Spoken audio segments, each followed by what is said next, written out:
My name is Norbert Leo Butz, and I am playing Peanut in Wonder Park. It's highly improvisational, so you're just trying to show up with a lot of energy and sort of see what sticks, see what happens. It's fun to discover it right there in the sound booth. Our protagonist is this little girl named June, and she is a kid who's extremely creative and brave and creates this entire amusement park in her imagination. And this park comes to life in this incredible, magical way. And that's the crux of the story. And we follow June as she has to confront her fears and learn how to sort of save this world that she's created. Peanut is a monkey. And I guess I did sort of look at a lot of YouTube footage of monkeys. I think I might have gone a little too far because in the first couple of sessions, the engineers were like, easy, you're gonna break our equipment. But that was the fun of it. That was the challenge. Obviously, primates are extremely physical, but they also have a lot of similarities to human behavior.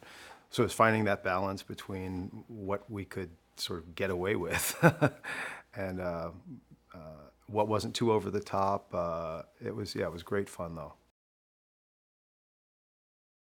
He is the sort of producer and creator of Wonderland, and he is filled with tremendous energy and creativity, but you also find out later in the film that he harbors some deep secrets. And so there's this other side to him that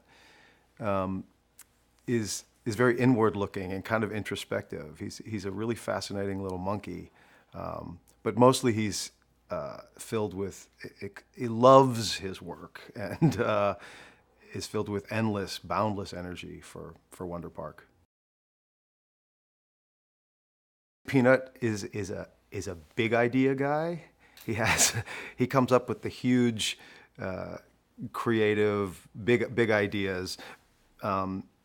Lets other people kind of work out the details of everything, but he's the source of the idea. And because maybe he has shorter attention span because he's a monkey, maybe some of the details don't get all filled in, but he's not concerned about that. He wants a great, big new idea, and that's really fun to play. When we first meet June, we meet a really precocious, smart, spirited kid, extremely confident, and she suffers this loss, and she learns about loss at a very, very young age, and it kind of saps her imagination dry. And the movie is really her quest to rediscover that, and it's a really universal idea. I have an 8-year-old daughter myself, and I see a lot of June in her. The resilience of kids is incredible, and June really embodies that. The Wonder Chimps start off as sort of this benevolent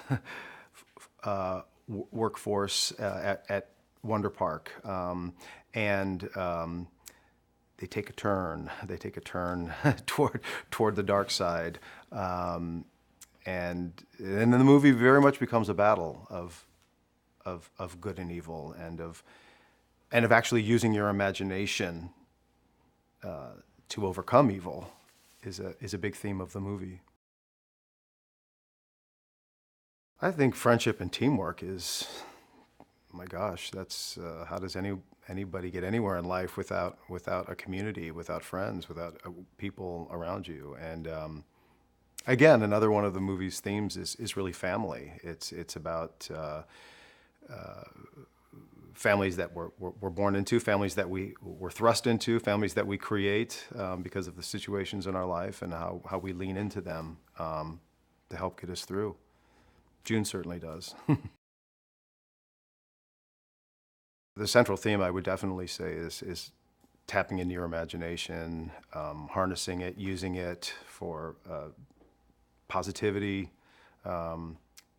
June really represents that. Our imaginations, it's not just something for kids to harness and to practice. Everyone has to. It's through our imaginations that we see beauty, that we see hope, that we see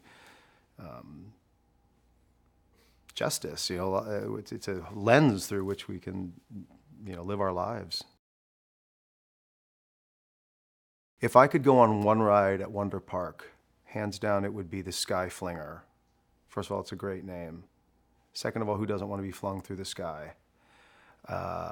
It's this capsule that is put into this, think of it like a giant slingshot, and it just slings this capsule from one side of the park to the other side. Sounds terrifying, but a blasty blast. Really fun. I'm a big coaster guy. I've been to many of the world's great coasters. I can do anything that is high and fast, but I cannot spin. If it has a loop, I'm out. Something happened to me in my adulthood where when I spin, we don't want to go into it. I can't spin. Anything else I'm good with. I know the film will resonate with kids and their parents because number one, it's awesome. Number two, it, like all great family films have to have, it has a ton of heart. It has real emotion underneath, incredible effects, terrific adventures, amazing visuals. There's a real beating heart and a lot of love in this little girl, and everyone's just going to fall in love with her. I hope audiences will walk away and feel grateful for their families. I hope audiences walk away and feel inspired to maybe turn off their smartphones and go through their own craft drawers and old toy chests and invent games and create toys, and hopefully it'll be a catalyst for families to create something together.